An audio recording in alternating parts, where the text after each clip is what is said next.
atau KPP terdaftar. Kemudian untuk nomor telepon dan email dapat dicek di pajak.go.id/unit strip kerja.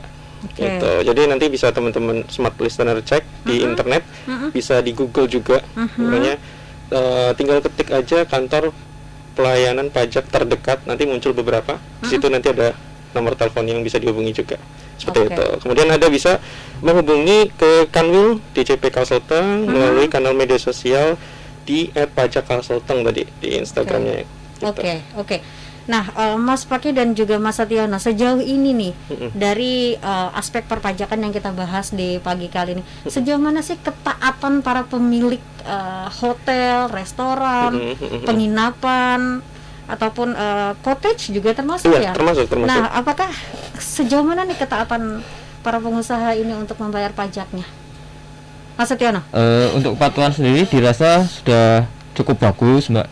Seperti adanya, kalau kami mengawasi atau memantau dari pelaporan SPT masa sendiri yang bulanan tadi, pelaporan SPT tahunan seperti itu, terus dipantau dari pembayaran setoran masa sampai setoran dari SPT tahunan. Nah, itu sudah cukup bagus, Mbak. Jadi dari wajib pajak yang memiliki hotel atau pengusaha hotel itu, apabila ada yang merasa belum patuh, mohon sekiranya yang lain untuk ikut mematuhi peraturan yang sudah ada seperti itu. Melaksanakan kewajiban perpajakan.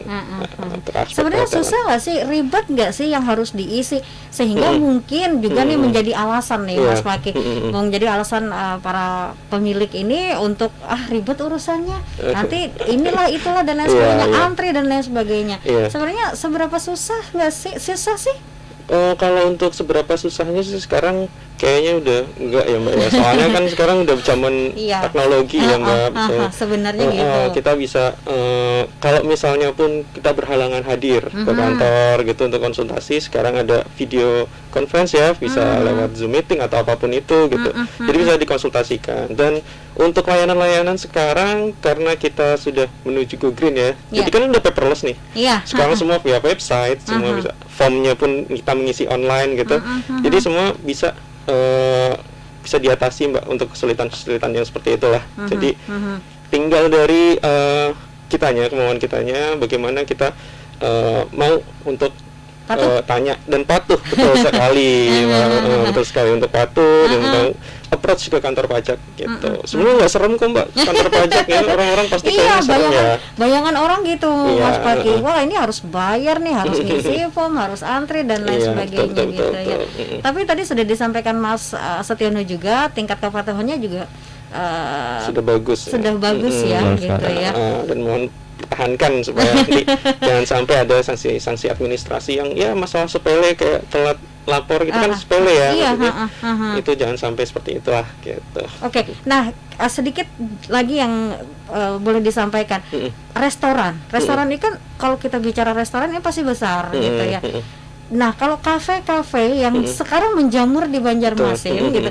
Nah, ini seperti apa? Ya, itu perlakuannya gimana, Mas Yono? Untuk kafe ya, Mbak, jelas itu ada ya hampir mirip dengan pajak hotel ini. Ada itu objek pajak daerah dan juga objek pajak pusat. Untuk objek pajak daerahnya tadi ada pajak restorannya 10% yang masuk ke daerah seperti itu. Untuk pajak pusatnya itu dikenakan ke pengelolanya, Mbak. Itu dihitung berdasarkan omsetnya berapa sampai ke penghasilannya berapa. Nah, di situ dikurangin kalau OP nih, Mbak, itu dikurangin TPKP-nya seperti itu, Mbak. Nah, nanti baru dikenakan pasal terkait berapa persen. Nah, itu baru kena pajaknya berapa seperti itu. Iya, jadi nggak besar ya. Kita masih ada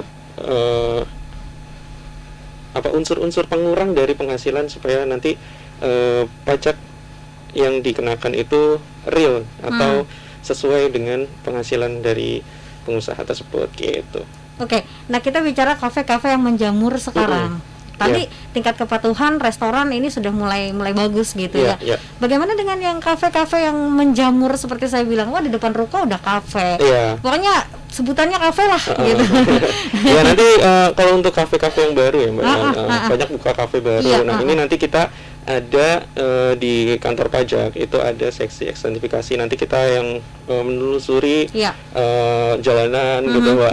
Nanti kita lihat apakah ada tempat usaha baru. Nah nanti kita didata akan terdeteksi di situ. Betul, nanti akan terdeteksi. Kemudian nanti akan kita surati, kita kasih himbauan untuk mendaftarkan, kemudian nanti kita akan bina di awal ya, pasti 2 tahun itu seperti itu.